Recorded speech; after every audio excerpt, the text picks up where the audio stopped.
دھارمک گچھ ہے اور یہاں مرغیوں کو اور چوزوں کو میں نے بہت دیکھا، چوزوں کو بہت دیکھا، مرغیوں کو دیکھا، اور بعض جگہ تو بطخیں بھی نظر آئیں۔ تو میں نے سوچا کہ شاید یہ دھارمک گچھ میں لوگ مرغے بہت پالتے ہیں، تو آپ دربے میں مرغی کو بند کرتے کہ نہیں بند کرتے؟ دربے میں بند کرتے۔ تو اگر آپ اپنے ایک دربے میں مرغی بند کریں گے تو کیا نکلے گا؟ مرغی نکلے گی نا، ہاتھی تو نہیں نکلے گا۔ اگر آپ اس میں طوطا بند کر دیں، مینا تو نہیں نکلے گی۔ اگر آپ ایک کنٹینر میں ایک گدھا بند کر دیں تو الو تو نہیں نکلے گا۔ اگر آپ اس بند میں اگر آپ نے شیر بند کیا تو چیتا نہیں نکلے گا۔ اس بند میں جو تم بند کرو گے اس بند سے وہی نکالو گے جو بند ہے۔ جو بند کر دو اس بند میں جو بند کرو گے اس بند سے وہی نکلے گا جو بند ہے۔ سبحان اللہ، بابا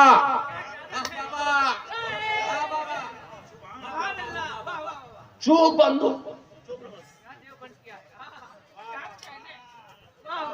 جہاں پہلے ہی دیو بند ہے، انسان نکل سکتا ہے؟ تم جو بند کرو گے اس بند سے وہی نکالو گے جو بند ہے۔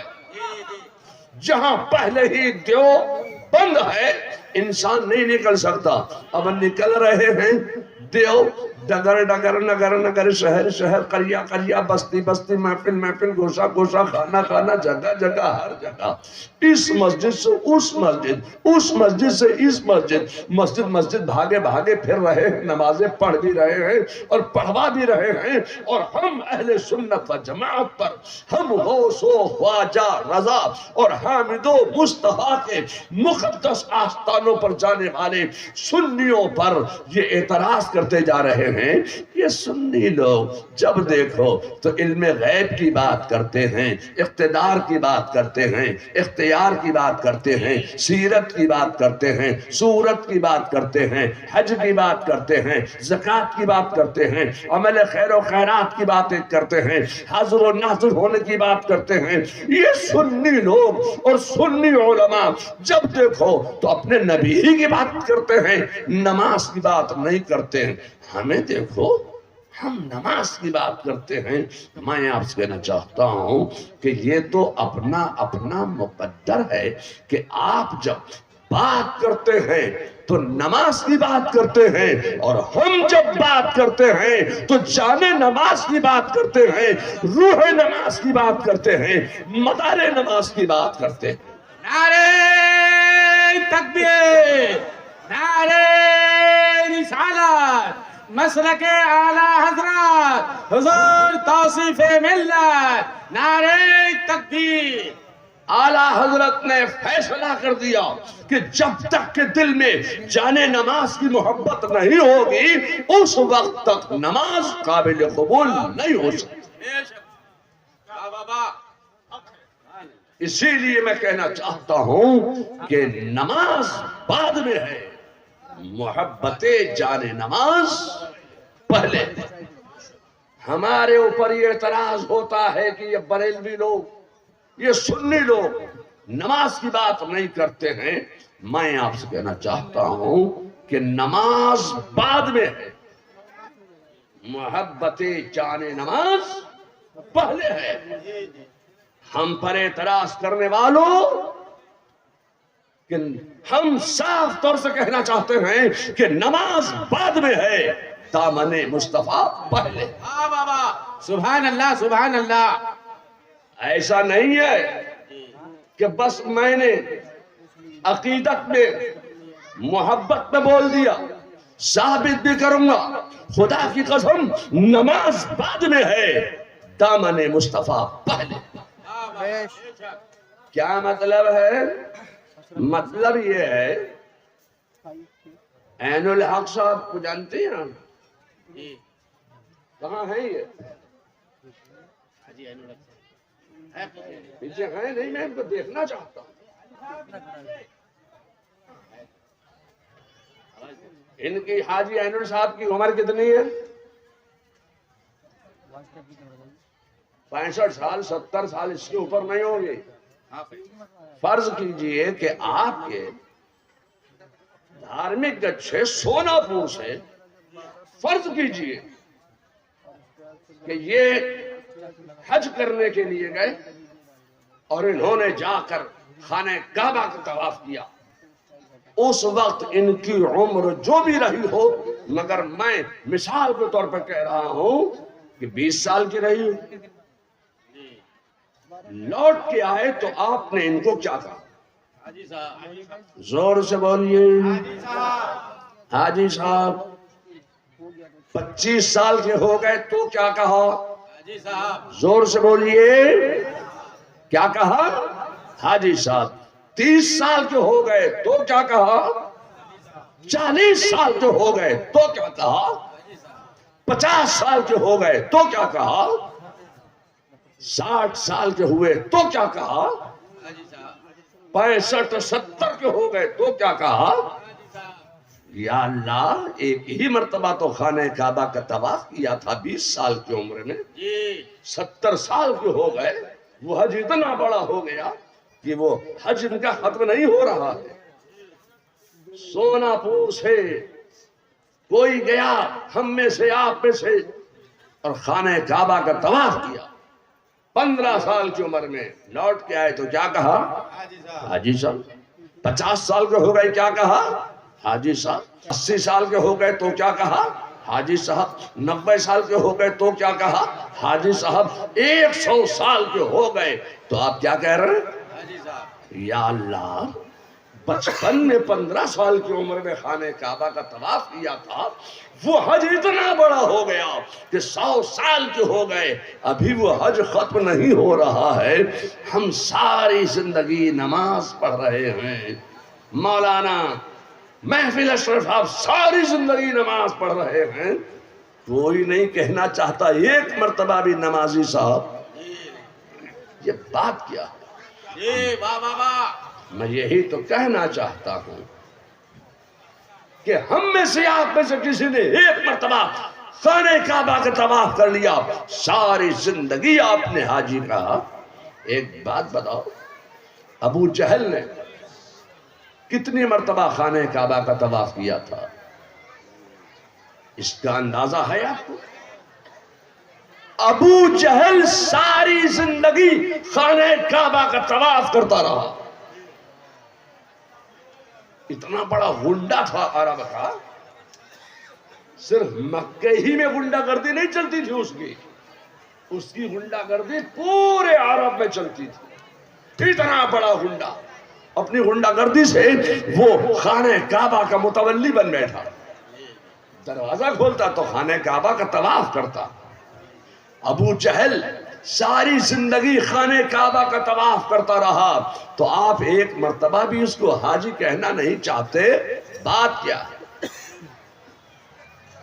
کہیے، آپ اسے بھی کہیے، آپ اس کو کہیں گے حاجی؟ بولو بھائی، دائیں بائیں دیکھ کر بولو، ہے کوئی مجمع میں جو ایک مرتبہ اس کو کہہ دے حاجی؟ سونا پور میں ہے کوئی جو اس کو کہہ دے حاجی؟ ہیں کچھ لوگ جو اسے بھی حاجی کہتے ہیں کچھ لوگ۔ میں آپ سے کہنا چاہتا ہوں کہ ہم ایک مرتبہ خانہ کعبہ کا طواف کر لیں تو ساری زندگی آپ ہمیں حاجی کہیں۔ ابو جہل ساری زندگی خانہ کعبہ کا طواف کرتا رہا، تو آپ ایک مرتبہ اس کو حاجی کہنا نہیں چاہتے؟ بات کیا ہے؟ میں یہی تو کہنا چاہتا ہوں کہ ابو جہل نے خانہ کعبہ کا طواف تو کیا تھا، مگر دامن نہیں تھاما تھا پیارے مصطفیٰ کا، دامن نہیں تھاما تھا مختار دو عالم کا، اس لیے ابو جہل کا حج حج نہیں ہے، اس کا حج اس کے منہ سے مار دیا گیا۔ اللہ سبحان اللہ، واہ واہ واہ۔ اے لوگوں، میں آپ سے کہنا چاہتا ہوں کہ حج بعد میں ہے، دامن مصطفیٰ پہلے ہے۔ ابو جہل نے حج کیا تھا، خانہ کعبہ کا طواف کیا تھا، مگر دامن نہیں تھاما تھا مصطفیٰ کا، دامن نہیں تھاما تھا مختار دو عالم کا، اس لیے اس کا حج اس کے منہ سے مار دیا گیا۔ میں یہی تو کہنا چاہتا ہوں کہ نماز بعد میں ہے، دامن مصطفیٰ پہلے۔ اب ایک بات بتاؤ، مختار دو عالم کانفرنس میں آپ سے پوچھنا چاہتا ہوں کہ معراج پہلے ہے کہ نماز پہلے؟ بولو بھائی، معراج پہلے، نماز پہلے ہے کہ معراج پہلے ہے؟ معراج پہلے، معراج پہلے ہے نا؟ جی معراج پہلے ہے، نماز بعد میں ہے۔ نماز کیا ہے؟ نماز تحفہ معراج ہے۔ لوگ نماز پڑھتے ہیں، معراج کا انکار کرتے ہیں، معراج کو نہیں مانتے ہیں۔ اگر آپ معراج مختار دو عالم پر ایمان نہیں لاؤ گے، اس وقت تک تمہاری نماز قابل قبول نہیں ہوگی، اس لیے کہ نماز بعد میں ہے، معراج پہلے۔ آپ نماز پڑھتے ہیں، معراج کو نہیں مانتے، اور پھر کیا کہتے ہیں صاحب؟ ارے وہ تو روحانی معراج ہوئی تھی، روحانی۔ اچھا، تو میں آپ سے کہنا چاہتا ہوں کہ میرے مصطفیٰ جب معراج سے واپس آ رہے ہیں تو راستے میں حضرت موسیٰ سے ملاقات ہو گئی۔ آج میں دھارمک گچھ میں مختار دو عالم کانفرنس میں بڑی صفائی کے ساتھ یہ کہنا چاہتا ہوں کہ تم ایک معراج کا انکار کرتے ہو، میں آج ایک نہیں 9 مرتبہ کی معراج ثابت کروں گا۔ آپ تو ایک معراج کا انکار کرتے ہو۔ میرے مصطفیٰ معراج سے واپس آ رہے ہیں، راستے میں حضرت موسیٰ سے ملاقات ہو گئی۔ حضرت موسیٰ نے عرض کی، یا رسول اللہ، معراج کا کیا تحفہ ملا؟ مختار دو عالم ارشاد فرماتے ہیں کہ اللہ نے میری امت پر 50 وقت کی نمازیں فرض فرما دی ہے۔ اے لوگوں، تم رسول اللہ کے علم غیب کا انکار کرتے ہو، اب حضرت موسیٰ کے علم غیب کو دیکھو۔ تم مصطفیٰ کے علم غیب کا انکار کرتے ہو، مصطفیٰ کے علم غیب پر تم انگلی اٹھاتے ہو، حضرت موسیٰ کے علم غیب پر آپ انگلی نہیں اٹھاتے ہیں۔ حضرت موسیٰ کا جملہ سنو، حضرت موسیٰ ارشاد فرماتے ہیں، یا رسول اللہ، آپ واپس تشریف لے جائیں، اس میں کچھ کمی کرائیں، کچھ تخفیف کرائیں۔ میں جانتا ہوں کہ آپ کی امت 50 وقت کی نمازیں ادا نہیں کر سکتی ہے، اس میں کچھ کمی کرائیے، آپ پھر جائیے۔ میرے مصطفیٰ تشریف لے گئے، واپس تشریف لائے، پھر حضرت موسیٰ سے ملاقات ہو گئی۔ پوچھا کیا ہوا؟ فرمایا اللہ نے 5 نمازوں کی تخفیف فرما دی، 45 رہ گئی۔ حضرت موسیٰ عرض کرتے ہیں، یا رسول اللہ، اس میں بھی کچھ کمی کرائیے، تخفیف کرائیے، آپ کی امت 45 وقت کی نمازیں ادا نہیں کر سکتی۔ میرے مصطفیٰ پھر گئے، پھر واپس آئے، پھر حضرت موسیٰ سے ملاقات ہو گئی۔ کیا ہوا؟ کہا 5 کی اور تخفیف ہو گئی۔ حضرت موسیٰ عرض کرتے ہیں، یا رسول اللہ، آپ پھر جائیے، اس میں بھی کچھ تخفیف کرائیے۔ پھر تشریف لے گئے، پھر واپس آئے، پھر حضرت موسیٰ سے ملاقات ہو گئی۔ کیا ہوا؟ کہ 5 کی اور تخفیف ہو گئی، 35 رہ گئی۔ پھر گئے، پھر واپس آئے، کیا ہوا؟ 30 رہ گئی۔ عرض کرتے فرماتے ہیں کہ یا رسول اللہ، آپ پھر جائیے، پھر گئے، پھر واپس آئے، پھر موسیٰ سے ملاقات ہو گئی۔ کیا ہوا؟ 5 کی اور تخفیف ہو گئی۔ میرے مصطفیٰ فرماتے ہیں، یا رسول اللہ، آپ کی امت اتنی نمازیں ادا نہیں کر سکتی، آپ پھر جائیے، پھر گئے، پھر واپس آئے، پھر موسیٰ سے ملاقات ہو گئی۔ کیا ہوا؟ 20 رہ گئی، پھر گئے، پھر واپس آئے، کیا ہوا؟ 15 رہ گئی، پھر گئے، پھر واپس آئے، پھر حضرت موسیٰ سے ملاقات ہو گئی، کیا ہوا؟ 5 کی اور کمی فرمائی، 5 کی اور تخفیف فرمائی، اب 10 رہ گئے۔ آپ حضرت موسیٰ کے علم غیب کا یہاں انکار نہیں کر رہے ہیں؟ حضرت موسیٰ کا یہ علم غیب نہیں ہے تو اور کیا ہے؟ میں آپ سے کہنا چاہتا ہوں کہ حضرت موسیٰ عرض کرتے ہیں یا رسول اللہ آپ پھر جائیے، اس میں کچھ کمی کرائیے، آپ کی امت اتنی نمازیں ادا نہیں کر سکتی۔ وہ پھر گئے، پھر واپس آئے، پھر حضرت موسیٰ سے ملاقات ہو گئی، پھر ملاقات، کیا ہوا کہ 5 رہ گئی۔ حضرت موسیٰ عرض کرنے لگے یا رسول اللہ آپ کی امت 5 وقت کی بھی ادا نہیں کر سکتی، آپ پھر جائیے، پھر جائیے، اس میں کچھ کمی کرائیے۔ لوگ سوچتے ہوں گے 1 مرتبہ اور بھیج دیتے، تھوڑی سی ضد اور کر لیتے، بس 1 مرتبہ اور بھیج دیتے تو تبلیغی جماعت بنانے کی ضرورت نہیں پڑتی، جماعت اسلامی کو اتنی محنت نہیں کرنا پڑتی۔ تبلیغی جماعت نماز کے نام پر گھر میں گھس گھس کر لوگوں کے ایمان کا سودا کر رہی ہے، یہ تبلیغی جماعت نہیں بنتی۔ لوگ سوچتے ہو 1 مرتبہ اور بھیج دیتے، ارے حضرت موسیٰ نے تو بہت وکالت کی، آپ کی بہت کوشش کی، بار بار عرض کرتے رہے یا رسول اللہ پھر جائیے، اس پہ کچھ کمی کرائیے۔ میرے مصطفیٰ کا جملہ سنو، میرے مصطفیٰ ارشاد فرماتے ہیں اے موسیٰ اب مجھے رب کی بارگاہ میں حاضری دے کر یہ کہتے ہوئے حیا محسوس ہوتی ہے کہ میری امت 5 وقت کی بھی نمازیں ادا نہیں کر سکتی ہے، اب مجھے حیا آتی ہے۔ میں آپ سے کہنا چاہتا ہوں کہ اللہ نے نماز کی تعداد میں تخفیف فرمائی ہے، کمی فرمائی ہے، مگر نماز کے ثواب میں کوئی کمی نہیں فرمائی ہے۔ بندہ جب 5 وقت کی نمازیں ادا کرتا ہے تو اللہ تعالیٰ اس کو 50 وقت کی نمازوں کا ثواب عطا فرماتا ہے۔ سبحان اللہ، سبحان اللہ۔ یہ معراج مصطفیٰ کا مہینہ ہے، اس ماہ مبارک میں میرے مصطفیٰ کو معراج پر سفر فرمایا۔ میں آپ سے کہنا چاہتا ہوں کہ میرے مصطفیٰ کا سفر کیسا سفر تھا۔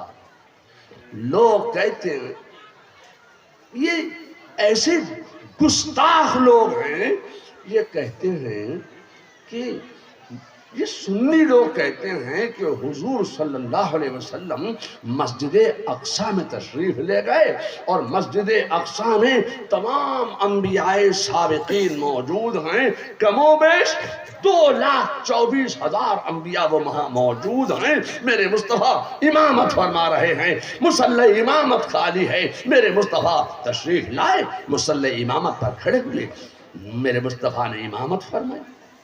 یا اللہ یہ مسجد اقصیٰ نہیں ہو گئی، یہ کیا کوئی ہندوستان کا پورا کوئی میدان ہو گیا؟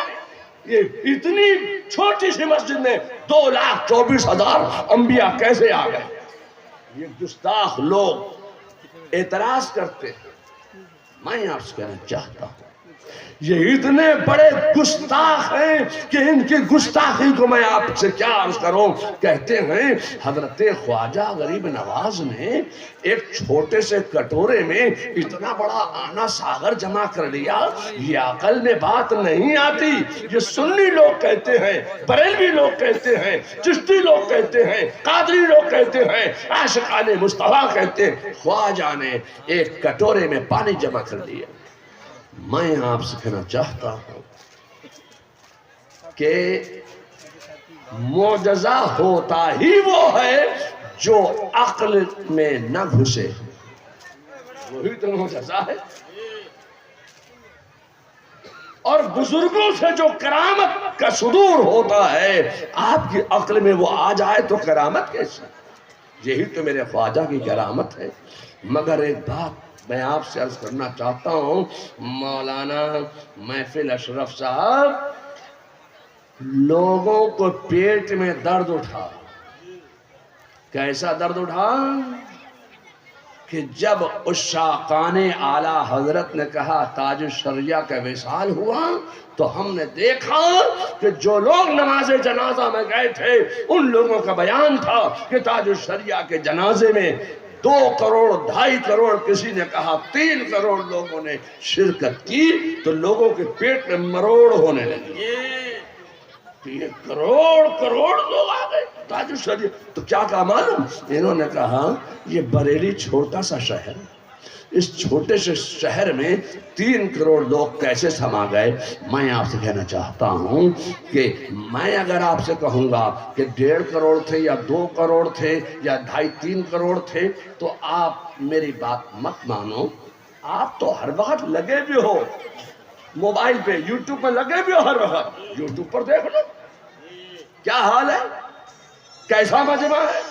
میں آپ سے کہنا چاہتا ہوں کہ یہ تاج الشریعہ کی کرامت ہے کہ 1.5-2 کروڑ لوگ ان کے جنازے میں آ گئے.